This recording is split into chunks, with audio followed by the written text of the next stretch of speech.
Socioeconomics. Good afternoon. My name is Erwin Chemerinsky, and I have the great pleasure of being the Dean of Berkeley Law. This is the next in our series of programs examining issues of race in the law. We began by talking about race in police. Then in the second session, we talked about race in public health. Then we talked about race voting in elections. In the last program, we dealt with race in the criminal justice system. Today, we're focusing on the enormously important topic of race in the environment. And we have three terrific speakers in the Berkeley campus to address aspects of this issue. And I'll introduce all of them now, and then they'll speak in order. We'll have plenty of time for questions and anything you want to ask the panelists with regard to questions regarding race and the environment. I'm going to apologize as I do each program for how short my introductions are to each of the panelists. I obviously could spend most of our time just reading you their qualifications and telling you of their publications, but I hope they'll forgive me that I'll do very short introductions. The first speaker will be Charisma Acey. She's an associate professor of city and regional planning here at Berkeley. Her focus on sustainable urbanism in the United States, in the developing world. She writes a great deal about the field of environmental justice. She has a PhD in urban planning from UCLA. Before coming to Berkeley, she was an assistant professor at Ohio State University.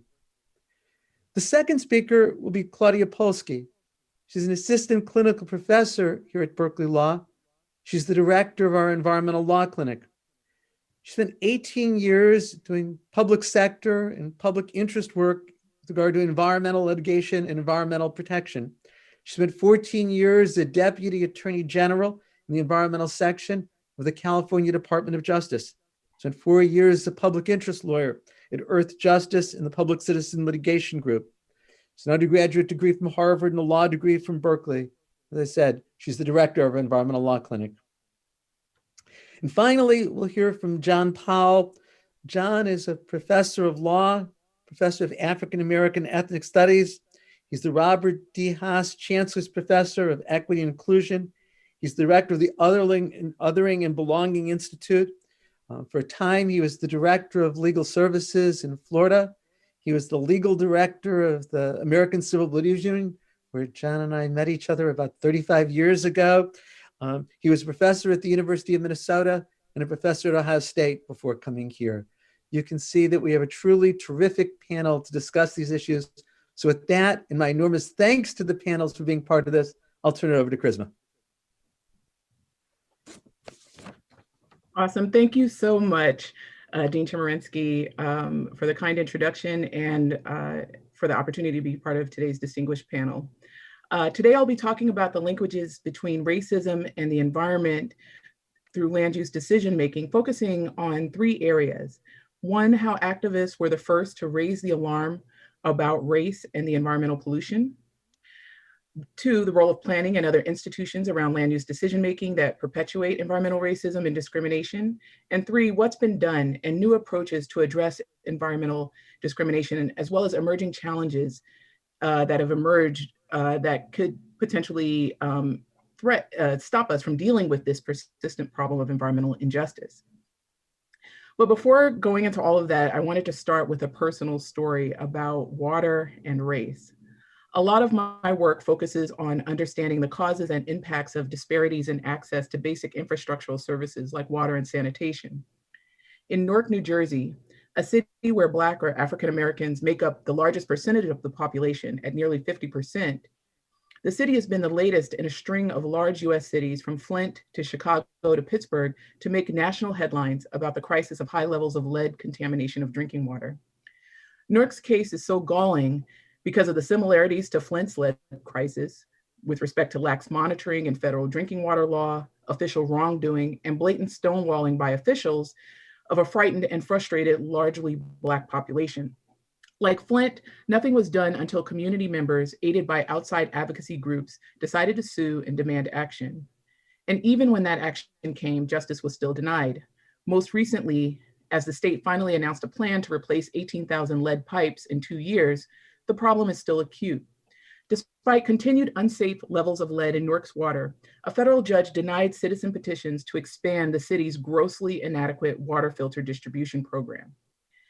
Having been born in Newark, where I spent a great deal of my early childhood and where my family and friends still live, I was outraged but unsurprised to learn that there are elevated levels of lead in tap water in homes and schools. Newark is among a number of cities in New Jersey that have had the highest numbers of children with elevated levels of lead in their blood due to the link between low income and living in older housing stock. In fact, the state passed a law in 1996 to universally screen for lead poisoning in children because the problem was so bad. Before Newark's crisis made national news, where activists and media immediately saw the connection to the devastation in Flint and sounded the alarm that this was yet another avoidable disaster, I had started hearing from relatives in Newark who themselves had been hearing mixed information from officials and were telling me about their struggles to get filters and bottled water from the city. I was born in Newark public housing. My maternal grandparents moved in amid its dramatic transformation from desirable, affordable housing in the 1950s for working class white, Jewish, and over time, African-American families, until the time where I came along in the 70s, when it had become neglected, impoverished, yet defiant and culturally vibrant, locally dubbed Brick City, that was home. The familiar refrain of neglect and official malfeasance coming out of Newark that city residents have faced is not unusual. Like predominantly Black and increasingly brown neighborhoods across this country, where once mixed race and ethnic working class neighborhoods became increasingly racially and economically segregated over time due to, among other factors, the twin punch of mortgage redlining in the city and racially restricted covenants in the suburbs that kept people of color out of the suburbs and prevented them from investing in their own neighborhoods. In Newark, the process of white flight was accelerated by the rebellion of residents against racism in the summer of 1967. With each new city where levels of lead are discovered and made known to the public after the fact, we keep hearing that it won't be the last. For those of us who work on issues of environmental justice and community access to safe water in California and globally, these headlines are part of a broader pattern that clearly demonstrate the frightening reality between environmental racism and human health. Our colleague, Dr. Rachel Morello-Frosch, led a co-authored article on understanding the cumulative impacts of inequalities in environmental health, detailing the social determinants of health, where health can be linked to both social factors, such as the average level of income in a neighborhood, as well as environmental stressors, like unequal exposure to toxins that lead to low birth weight, heart disease, and other measures of health. In the US, these can be a result of what's called intrinsic susceptibility. Things like age, being young or old might make you more vulnerable to a disease, to being exposed to pollution and its effects, as well as where you end up on the genetic lottery. But even that, in terms of early life influences and pre-existing conditions, newer studies have shown that those what used to be thought of as biological factors are linked to discrimination. And extrinsic susceptibility, where social constructs of race and class can amplify the effects of exposures and health outcomes, also lead to disparities. Now, much of my work focuses on injustices in access to clean water and sanitation and food, but the same issues of environmental racism arise in disparities facing frontline communities, whether we're discussing the unequal impacts of the COVID-19 pandemic as we're seeing in real time, the vulnerability of the impacts of climate change, or disparities in indoor and outdoor air quality, equal access to environmental amenities like open space and green space, or access to other essential primary and secondary infrastructure needed for healthy communities. Now, the first explicit recognition of the linkages between race and the environment came from the environmental justice movement. In the summer of 1978, waste dumping occurs in Warren County, North Carolina, where the governor okays dumping 30,000 gallons of PCB in a community that was 75% minority and one of the state's poorest. 5 years later, residents of that community were still fighting the siting of that toxic waste. And that brought environmental justice to national attention. And the first national study done in 1987, Toxic Waste and Race by the United Church of Christ, the term environmental racism emerges to describe the intentional selecting of communities of color for waste disposal sites and polluting industrial facilities. The history of the movement is rooted in civil rights action and has revealed the complex linkages between race, income, land use, political power, and environmental health. In fact, although the movement didn't emerge nationally till the 80s, environmental issues were among the many that were part of the emergence of the national civil rights movement in the 50s and 60s, along with the environmental movement that came to the forefront in the 70s. Strategically, advocates appropriated the language of social justice and a strategy of civil rights action early on to fight local battles over these discriminatory citing, as well as the adverse impacts on public health and well-being in poor communities of color. Those involved in the movement realized that with strength in numbers and jurisprudence, there could be a kind of NIMBY, or not in my backyard, for the poor and disenfranchised through social mobilization. However, while environmental justice started as a civil rights movement, it had to expand beyond its focus on discriminatory citing and discriminatory intent. And in fact, the first National People of Color Environmental Leadership Summit held in Washington, D.C. in 1991 took the struggle from locally isolated protests to the national and even international stage. And that's when the movement really articulated the issues of environmental justice beyond toxic waste siting in specific communities, and it became a broader multiracial coalition, making that link between environmental justice and economic justice, and broaden the struggle to include worker safety, public health, transportation, housing, and community empowerment. And 650 groups and leaders from around the country and world came together and articulated 17 principles of environmental justice that explicitly bring equity and ecology together. And I like to look at those, when I'm talking about environmental justice in my class, because in that meeting, they took on, and EJ advocates took on the mainstream environmentalism for ignoring the environmental issues that affected poor communities of color. And they articulated a holistic approach to environmentalism that seems to be more linked to discourses of sustainability today, but actually has its origins in the environmental justice movement. They asserted that the environment is one thing. It's not this kind of disconnected nature to be preserved, separate from the city, the fiction of national parks and wilderness preservation. They pointed out that urban, rural areas, forests, wetlands, wilderness are all one interconnected thing.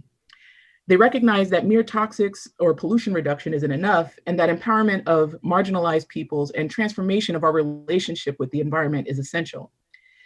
That the same drivers of environmental destruction and loss of biodiversity are also the same drivers polluting some communities and some parts of the world more than others, because of the fact that those in power or dominant in society or globally can offload their burdens onto others, whether those are other people, other communities, other countries, or other species. And this mobilization and expansion of environmental justice beyond the courts was key because the legal approach turned out to be vulnerable, particularly in the United States.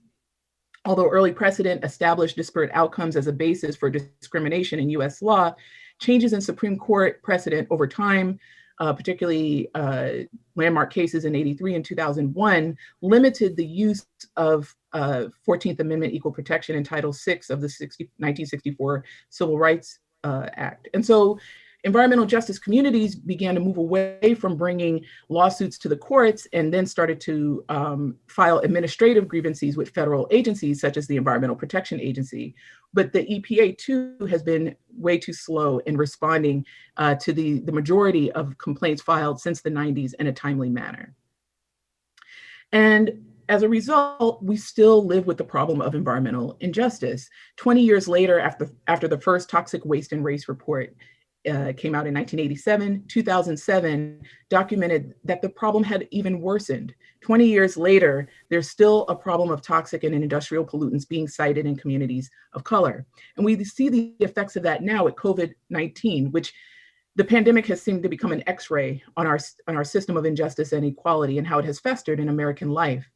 Just yesterday, I read a study showing that children can get severe complications from the virus, are at great risk, and that Black and Brown children in particular face an even greater risk. And we've already seen the virus wreak havoc on Latin American, African American, and Indigenous people and communities.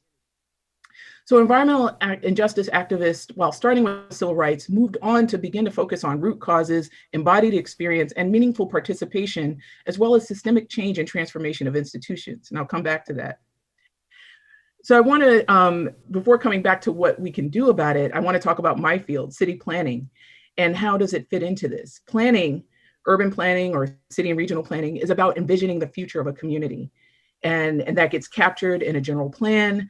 That is this statement that has the force of law. It sets the priorities for new development and investment in infrastructure and land use. It guides land use decision-making through the process of permits and zonings, done in a way that is supposed to protect the health, safety, and welfare of the overall community. It's part of the police power that states have as a result of the 10th Amendment to the Constitution. Planning is also deeply political, tied to powerful political and real estate and economic interests that are often not aligned with the most vulnerable in a community who don't always get to vote with their feet. In the real world, planning is an act of colonialism.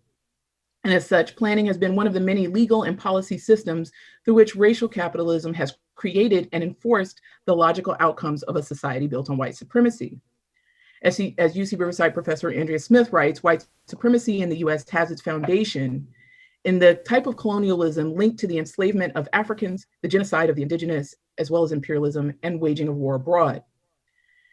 In both my work in African cities and in regions in the United States, the tie that connects that work and the past to the present day inequality is colonialism and its ties to racial formation, where different groups are racialized according to the needs of the colonizer. Like apartheid in South Africa, racism creates spaces defined not only by the identities of those who inhabit them, but also by their powerlessness in a system of oppression. And when it comes to environmental health, this manifests as toxic hotspots of pollution and illness, or the absence of environmental amenities. Planning perpetuates a form of settler colonialism, encoding whiteness as property, to borrow a phrase from legal scholar Cheryl Harris, maintaining social status through the ability to exclude through outright ownership of land, and in planning terms, controlling neighborhoods in terms of who gets to live where. And today, planning continues this process by either excluding people from parts of the city or regions, or moving people around cities and regions to benefit one group, white, over others, people of color. In tracing the origins of planning in the US, we often start with the 1926 landmark case, City of Euclid versus Ambler Realty in Ohio, where zoning becomes established as a valid use of the state's police power to protect the general welfare. Euclid was a suburb, and when the company acquired like 60 plus acres of property, the city quickly passed local ordinances prescribing the types of buildings that could be built in different parts of towns. They basically did not want the company building housing for workers, multifamily housing in the suburb. Sounds kind of familiar to things that happen today. The same kind of battles play out today. What's interesting with the Euclid case is that there was an earlier case, Buchanan versus Worley in 1917, that outlawed racial zoning by authorities.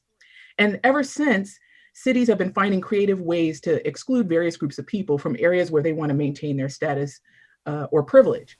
And some of those tools that have been used historically include racially restrictive covenants, redlining, exclusionary zoning, expulsive zoning, discriminatory citing, which led to the environmental justice movement, urban renewal, and overall exclusion from participation in land use planning and regulatory processes, whether that's planning and zoning commissions, boards, public hearings, city council meetings, and so forth.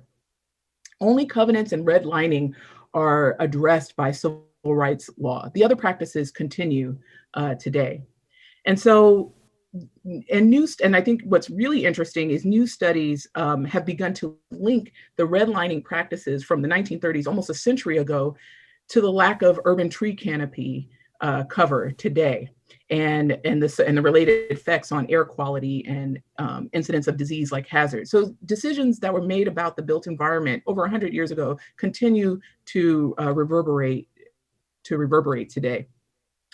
And one of the interesting new challenges that have emerged in the environmental justice struggle as activists clean up the neighborhoods that have long been neglected or suffered from disinvestment, or bring infrastructure and services to areas and communities that have been neglected by the state, is that those areas, as they become cleaned up, can become sites of speculative property investment and real estate and development that can lead to gentrification and displacement of the most economically and socially vulnerable into further marginalized spaces. So what can we do? There's a long list of things that we can do, from representation and participation in decision-making to the continued importance of benchmarking, whether it's efforts like Margaret Gordon's West Oakland Environmental Indicators Project or statewide efforts like California EnviroScreen, to efforts to transform business as usual when it comes to planning. There are new models such as equitable development or just green enough strategies. Some cities have begun to experiment with reparations policies, recognizing past injustices in our land use decision-making, and other forms of fair share policies that recognize the cumulative burdens that some communities have had to endure, and making decisions about siting that recognize that those past injustices. There are also more radical approaches where those in power are recalcitrant and stubborn to change, counter planning, insurgent planning, where community members plan outside and then advocate for their visions to become part of the planning process. So there's a lot of things that we can do, but there just has to be the political will and the action taken to address those changes. And so in summary, I just want to say that what's been important in this work is that the environmental justice movement, connects race, income, land use, political power, and environmental health. Despite the movement, however, environmental racism is still a persistent problem, in part because of institutions such as planning and others tied to land use decision-making that continue to segregate and displace communities of color and vulnerable communities, and to isolate privilege. And so where racial injustice and individual inequality can be linked to their underlying causes through the identification of where toxic hazards are or hotspots of illness and vulnerability, the existence of areas with minimal housing and infrastructure, that is how we can begin to identify new strategies to combat and contribute to social justice efforts. So I'll stop there and thank you so much for your time.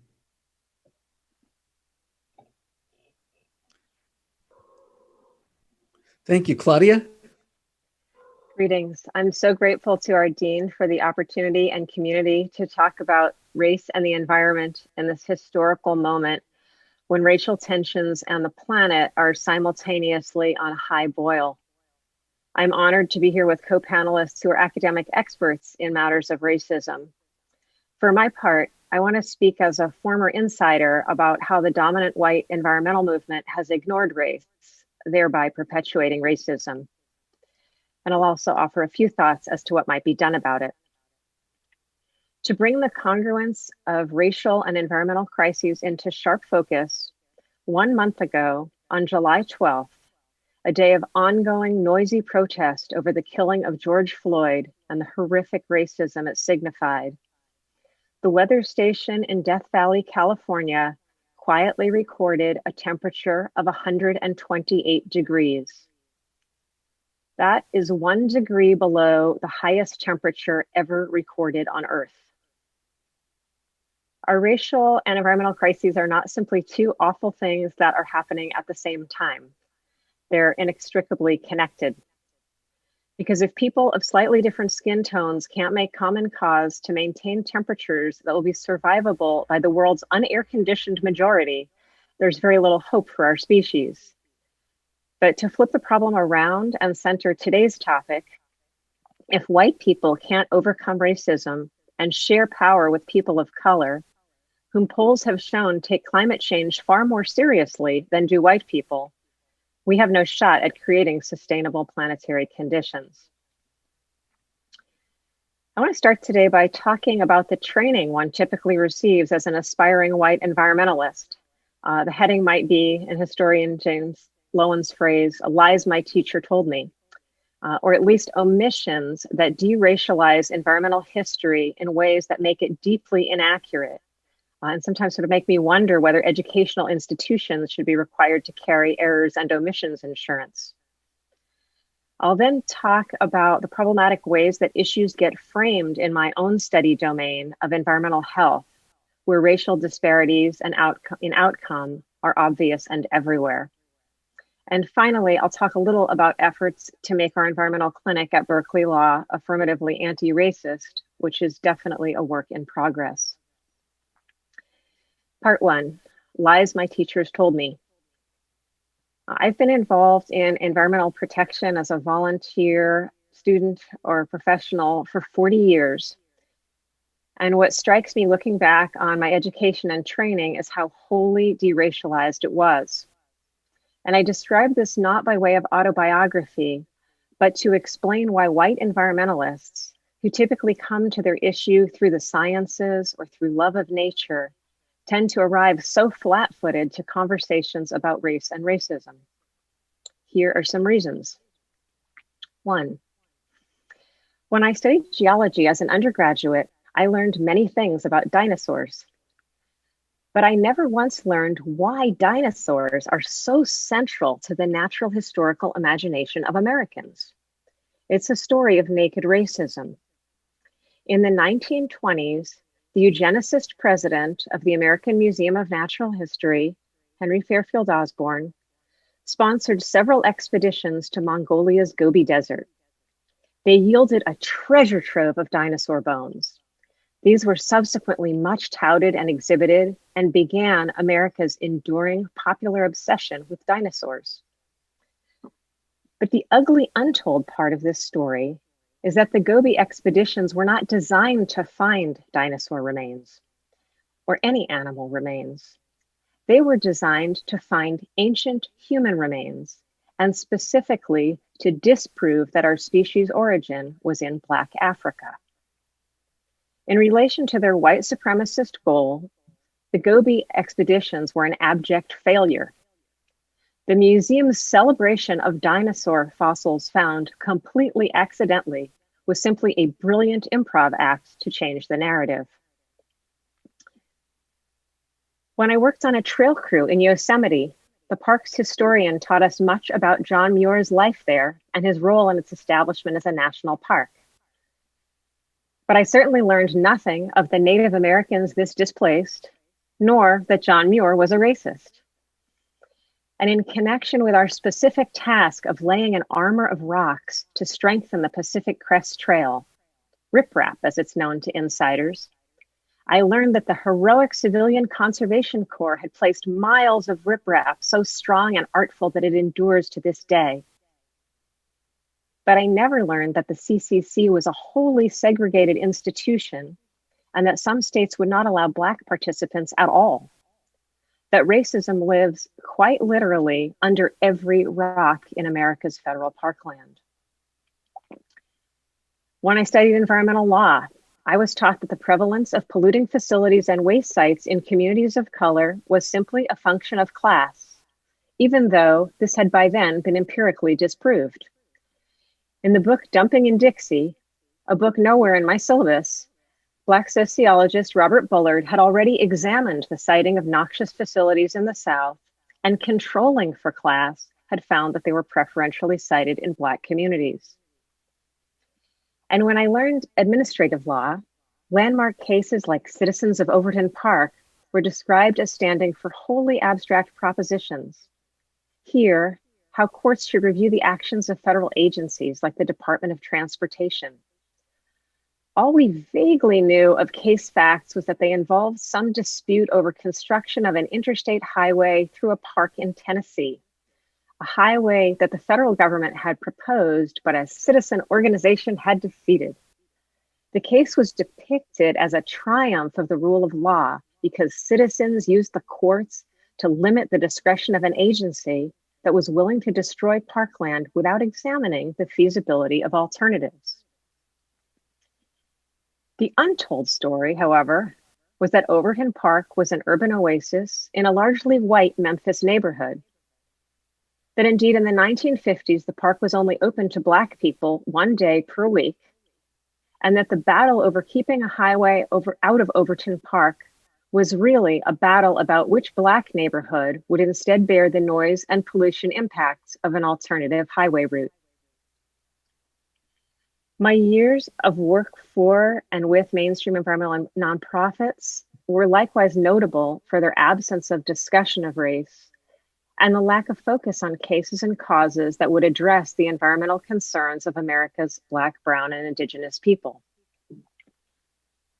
I was fortunate ultimately to land in state government roles where I could address my area of passion: human exposure to toxic chemicals, pollution, and radiation.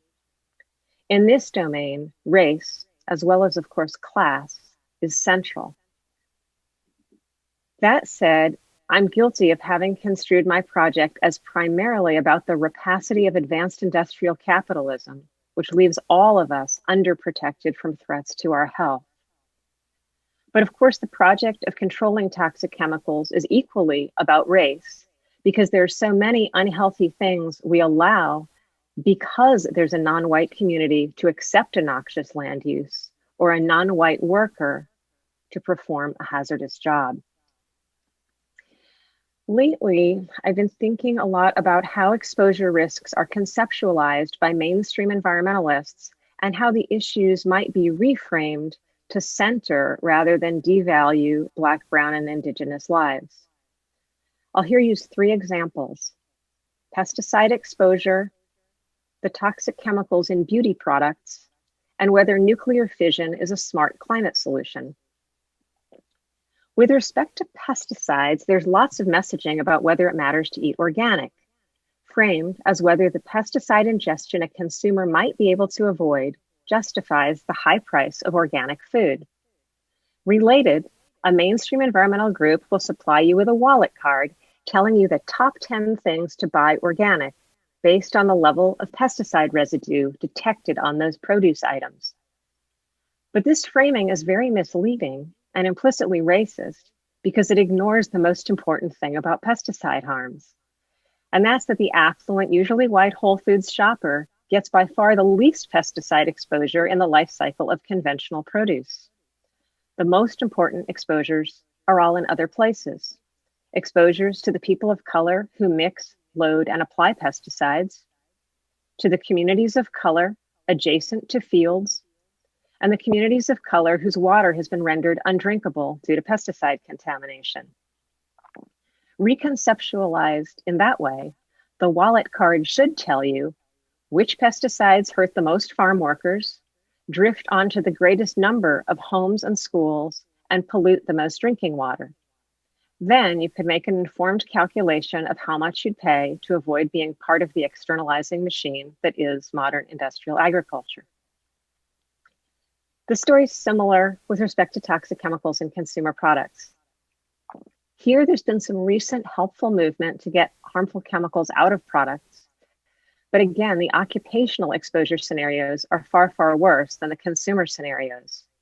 With respect to nail products, for example, the worst exposure scenarios are not from a home manicure, for which you can now buy various healthy nail products, but instead in nail salons, where workers use professional strength products that often have the carcinogens toluene and formaldehyde and the hormone disrupting chemical dibutyl phthalate.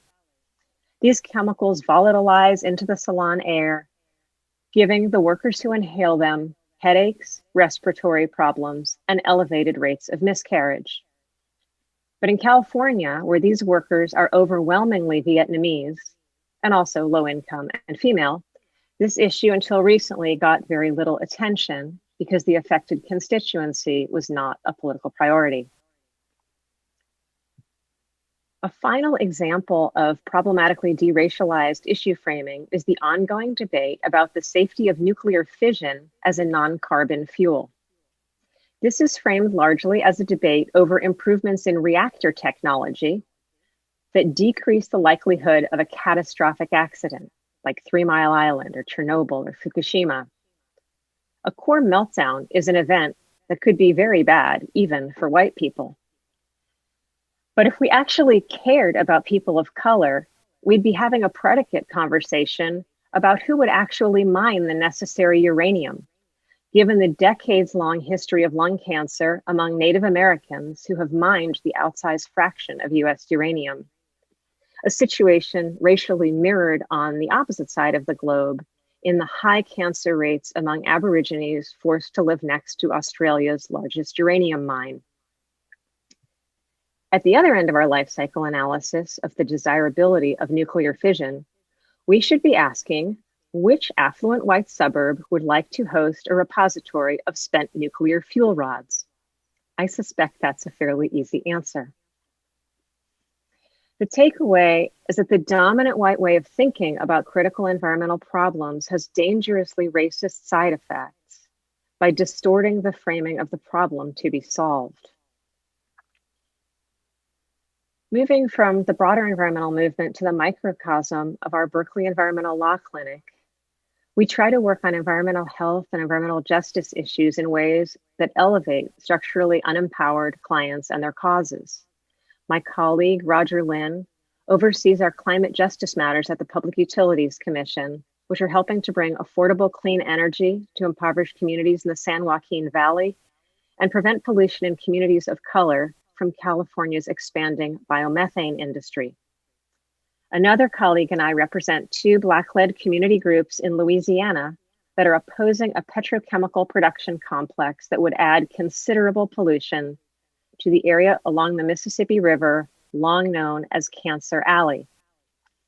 In some majority Black parishes there, the risk of cancer from airborne toxics is 800 times the usual level.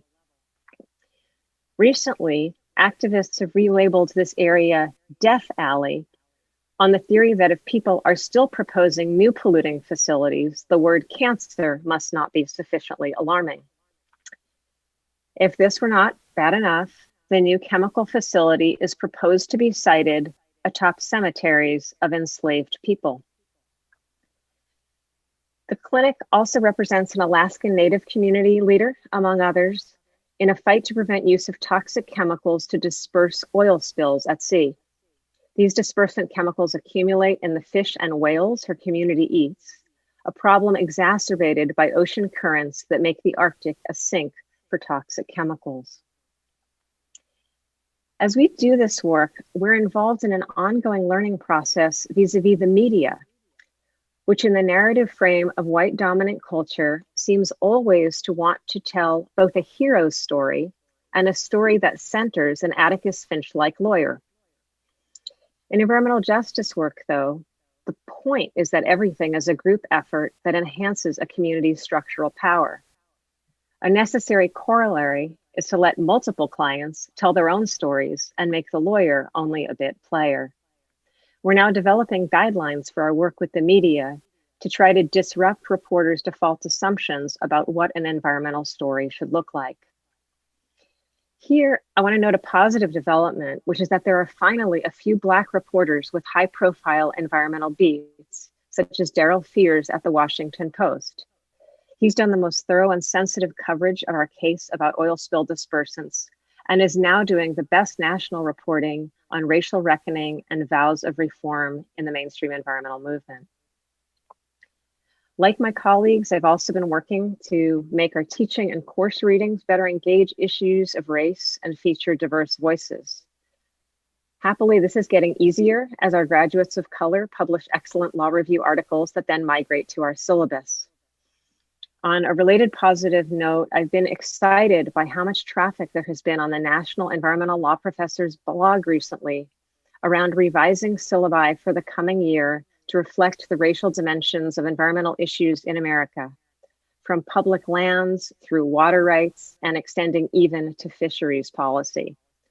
I think this bodes well for the way future cohorts of environmental lawyers will be trained, even if they don't yet have all the role models that I hope they will as faculties diversify. As I conclude, I think I should probably apologize for saying almost nothing about law, save a brief mention of Overhand Park.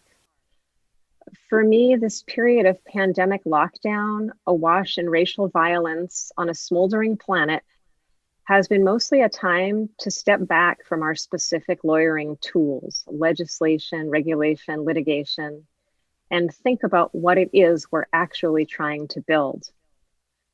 And that seems like a perfect place to hand it over to my colleague, John Powell, who has articulated such a powerful vision of an alternative racial future. Thank you. Thank you. And thank the law school and the dean and my colleagues on the panel.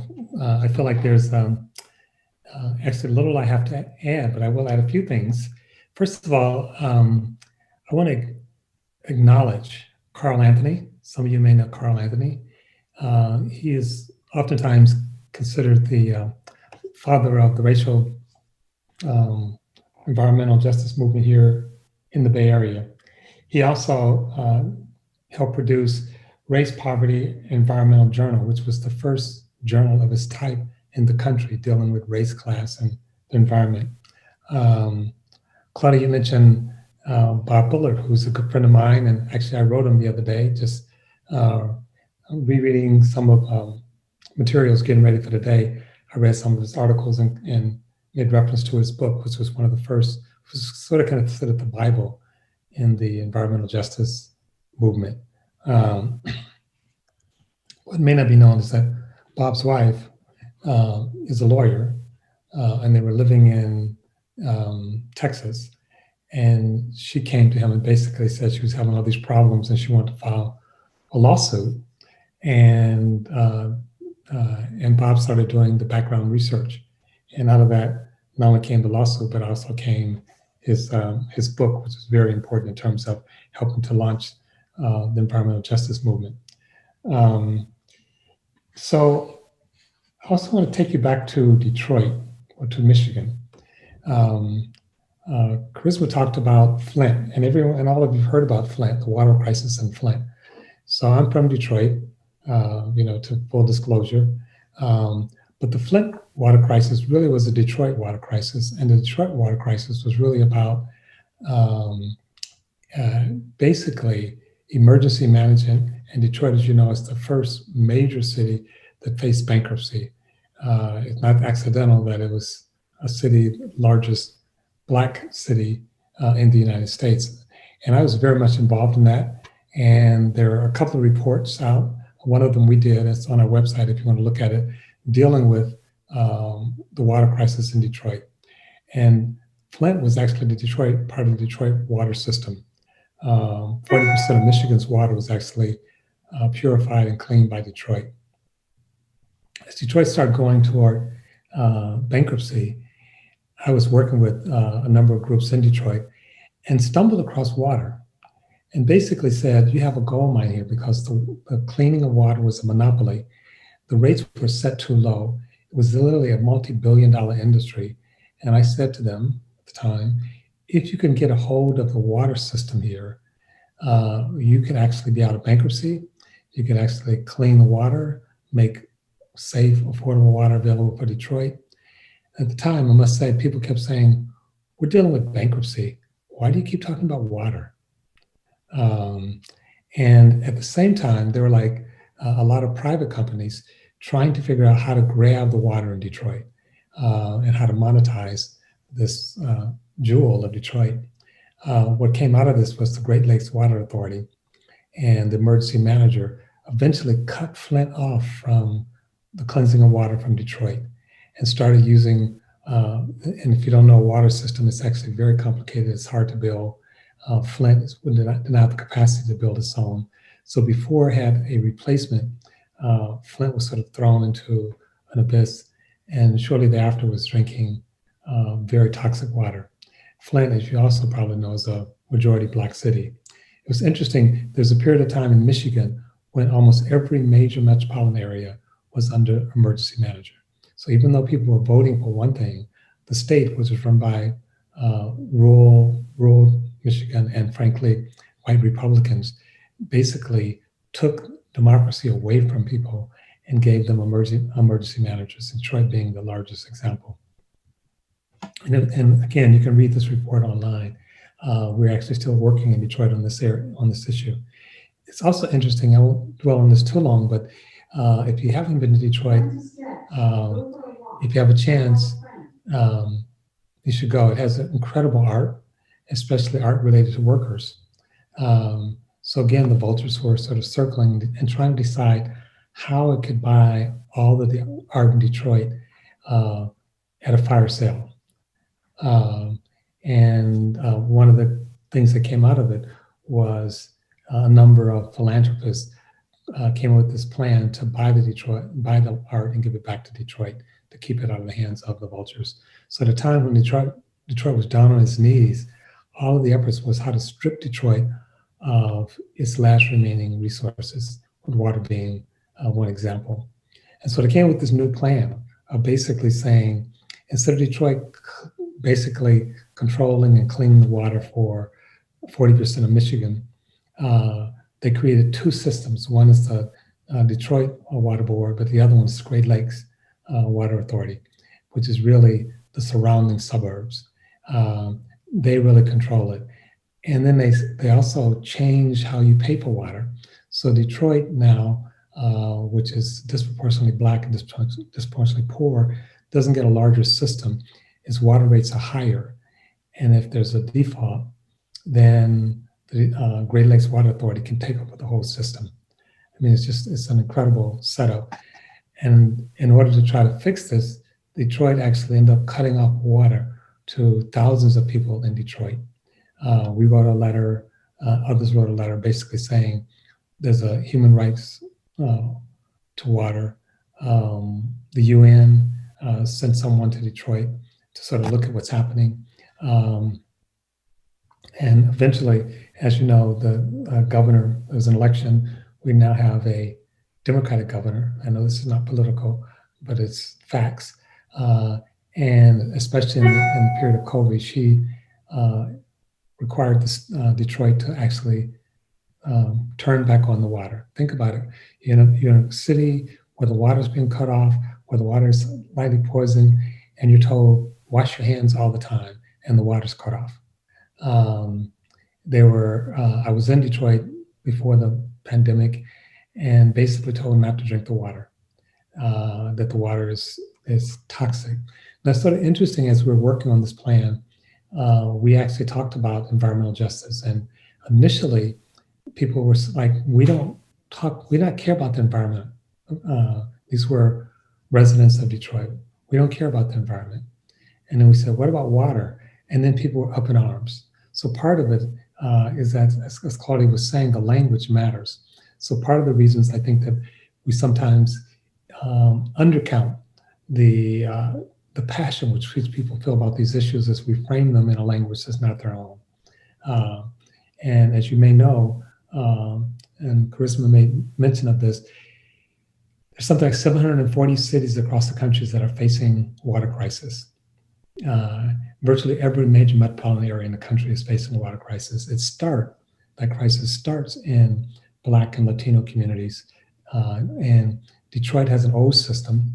When they dug up, they don't know how much water really gets lost in Detroit, but they think about 50% because they have these old pipes. When they dug up some of the pipes, they found that a good number of the pipes were made out of wood and had been over 100 years old. And the cost of actually trying to fix that at the level of Detroit simply was not feasible.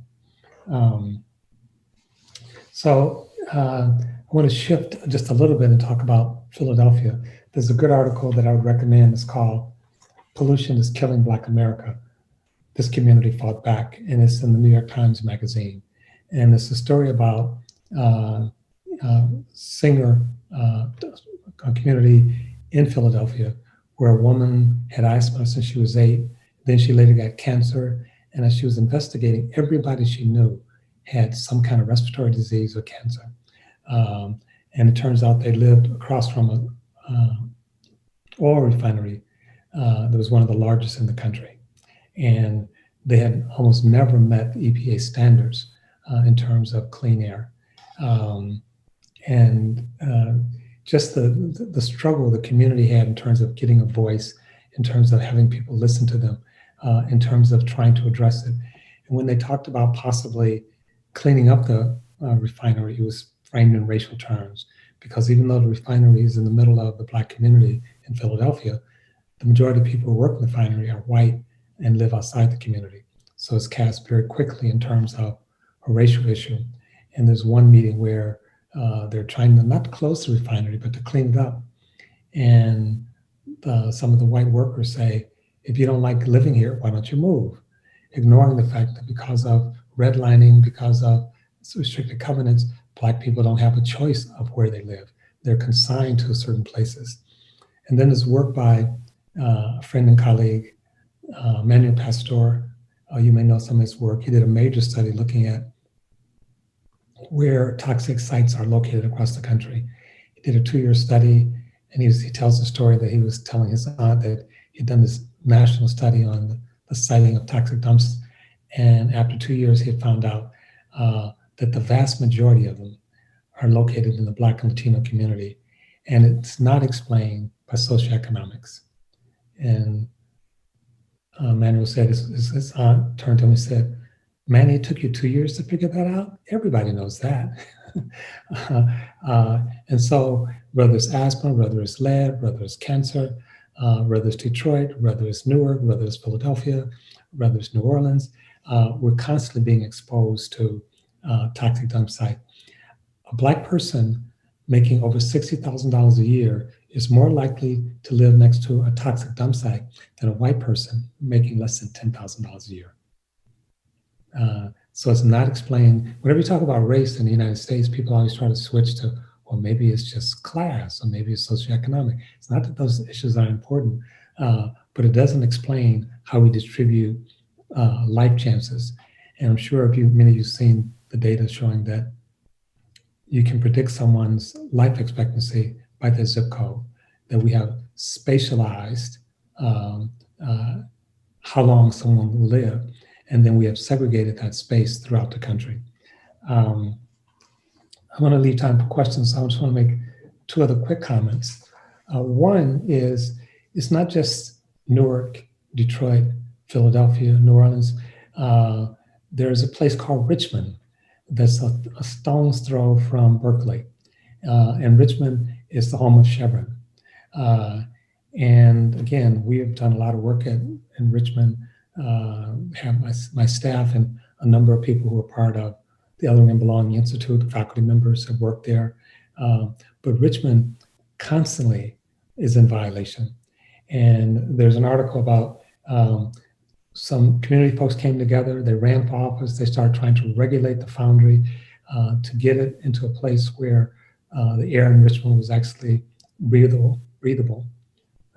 Think about George Floyd, I can't breathe. You could actually, that can be replicated across the United States. And what Chevron did, based in part on Citizens United, they poured millions of dollars into local elections in Richmond to elect their cronies to make sure they can continue to pollute and have friends in high places in government. I'm happy to say that some local entrepreneurs and well-off people actually end up supporting a progressive slate against Chevron, and they won every seat. It's also interesting that in terms of pushing people, Chevron had found Black and Latino people to run who would actually do their bidding. So they were smart enough not to just choose white people, but they still lost. Money matters, but it doesn't always determine. So you sort of see the interplay of campaign financing, Citizens United, land use, race, all these things are coming together. And then I'll just end by talking about COVID. So we all know that at this point, I think the data is Blacks are 4.5 times more likely to either contract and or die from the virus than their white counterparts. We were one of the first groups to actually notice this. We worked with Michigan to try to get Michigan to get the data. The data wasn't available. No, the government was refusing to collect the data. As you know, the CDC can't get data now from the hospitals. The Trump administration is blocking that. Some people believe that this bad data should be buried. Some people believe that because Blacks and Latinos are dying, especially in California in the Central Valley, at a much higher rate, then maybe it's okay. People should, these essential workers who are disproportionately Black, Latino, and women, we may just have to sacrifice them. But all of these things are confounded. So why are Blacks and Latinos more susceptible to COVID? Partially because their systems, their bodies are already compromised from living in toxic dump sites. So what do we do? It's a lot because all these things are bound up with each other. And I think I'll just end by saying this. There's a book called Savage Inequality. Our country's position that the environment is to be exploited, to be extracted, to be used and thrown away is endemic in American history. One of the reasons we took land away from the Native Americans is we said they weren't exploiting it enough. They weren't turning land into productive use. They were wasting land. The idea of allowing land to actually stand there and be pristine didn't come from the Sierra Club. It was part of Native American culture. And the Supreme Court stepped in and basically said, well, we have to take the land from them and give it to people who are going to use it for productive use. So this issue goes back to the very founding of this country. I think we might be at a watershed moment, but I think we have to really sort of see how these things are interrelated and realize, as one of my favorite books, which says Down to Earth, we shouldn't think of ourselves as people trying to save the environment. We should think about ourselves as nature trying to save nature. We are part of nature. And if we can make some of these switch, then maybe we can make a difference. I'll stop because I know that we'll have a little time for questions. Thank you so much to each of you. Just really terrific presentations.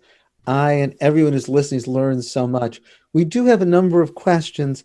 I'm going to group two of them together because I think they fit. One question was, who can solve this? Does it require the EPA, or can state and local governments do this? The other is it within the federal powers to regulate local and state governments on environmental issues, like the ones in Flint and Newark? Can there be a federal law requiring all states to have at or below a certain amount of lead in the water supply? Let me start by just saying, can the federal government regulate? Yes. Will the federal government regulate? No.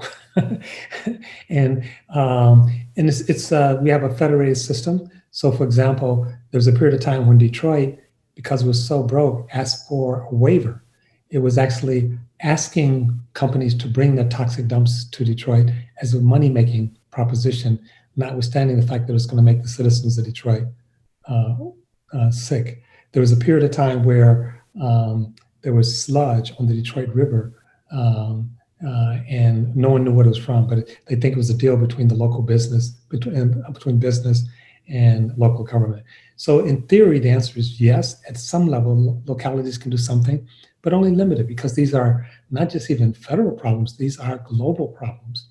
We can't solve this problem ultimately at the local level. There are things we can do, certainly with water, but 700 plus cities, these are national problems. These are global problems. So I think we have to work at every level. And if you're following it, the Trump administration has just been rolling back EPA requirements consistently and threatened to sue California to reduce fuel emissions, toxic from cars. So they're on the wrong side of the issue. Even when the car companies themselves were okay with the agreements that have been reached, but the Trump administration wanted to aggressively allow people to pollute. And as you know, they pulled out of, or in the process of pulling out of the Paris Peace Accord. So there's a lot that can be done, and I know I'm rushing through, but and cities and localities can do things. Federal government can do a lot. And we can't get there just by cities and localities. Claudia, Charisma, thoughts on this?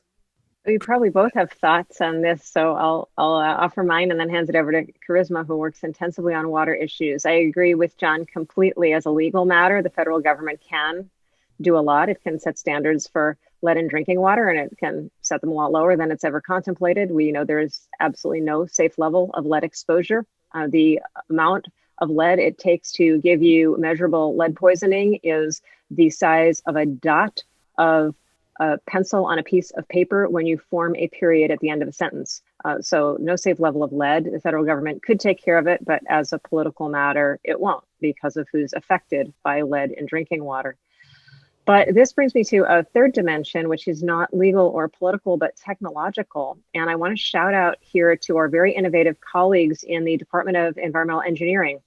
About half a block away from the law school, There is an extraordinary experiment in process because our colleagues seem to have discovered a way that you can chemically scale the inside of lead-containing pipes very quickly and very cheaply to prevent them from leaching lead.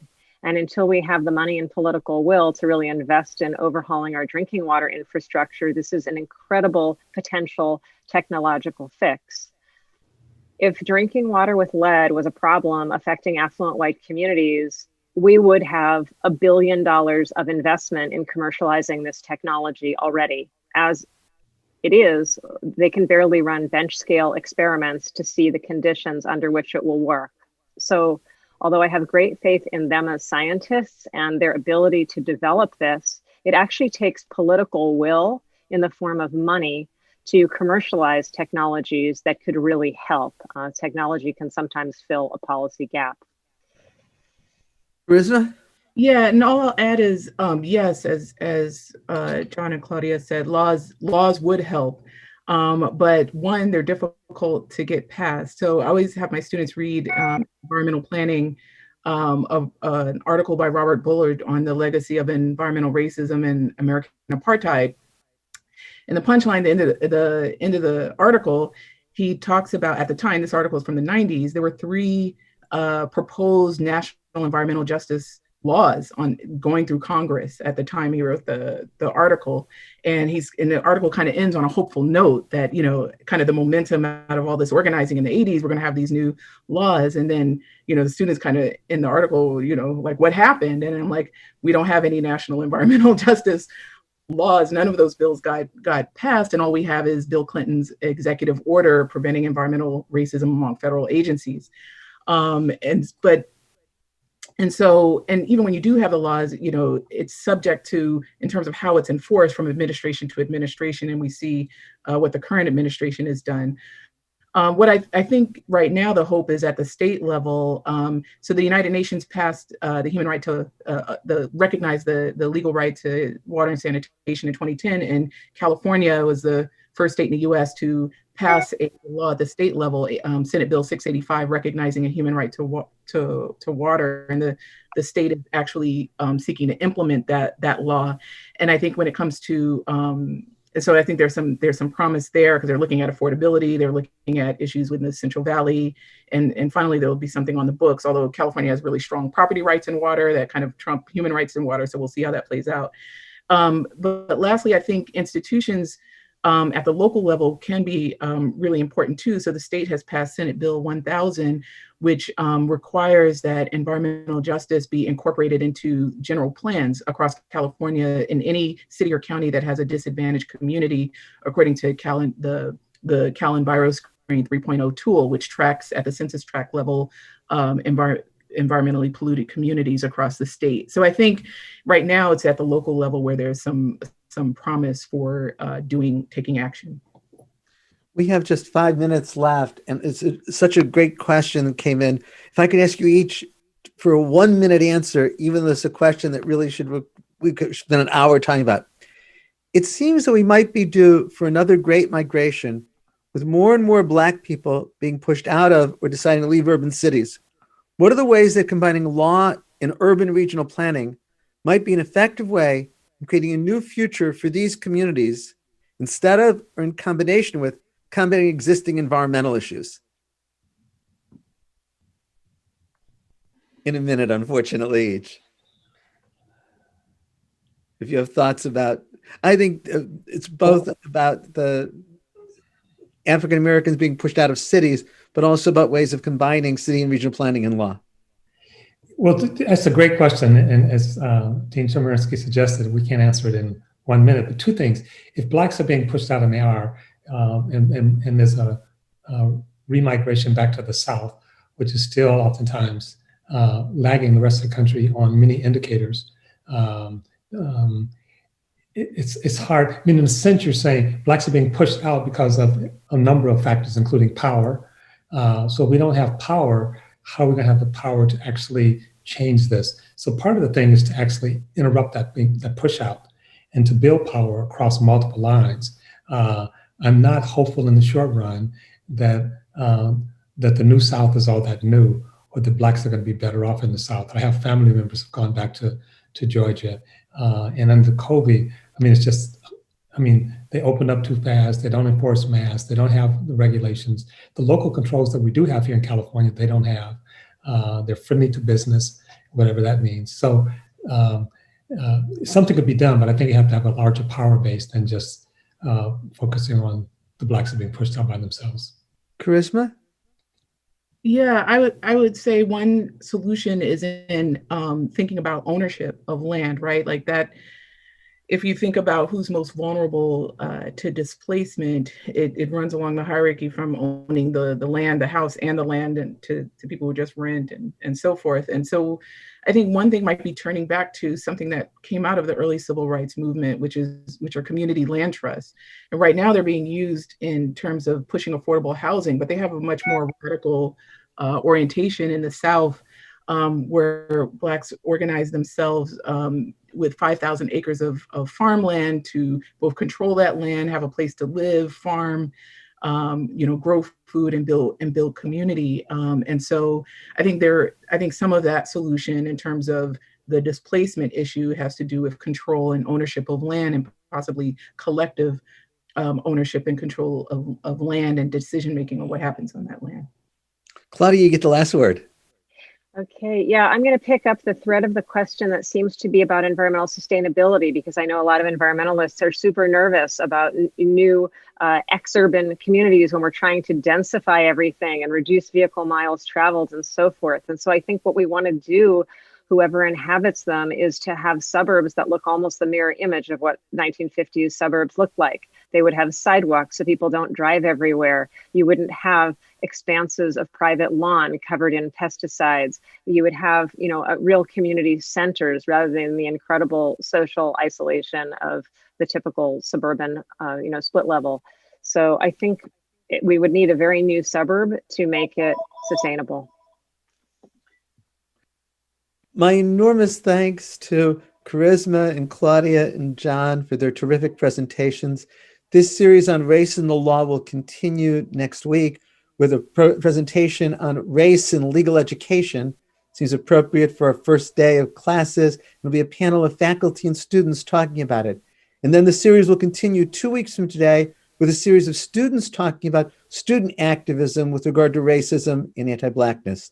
So again, my thanks to each of you for presenting. I hope that everyone is healthy and safe, and look forward to our presentation next Monday. Thank you. Thank you so much.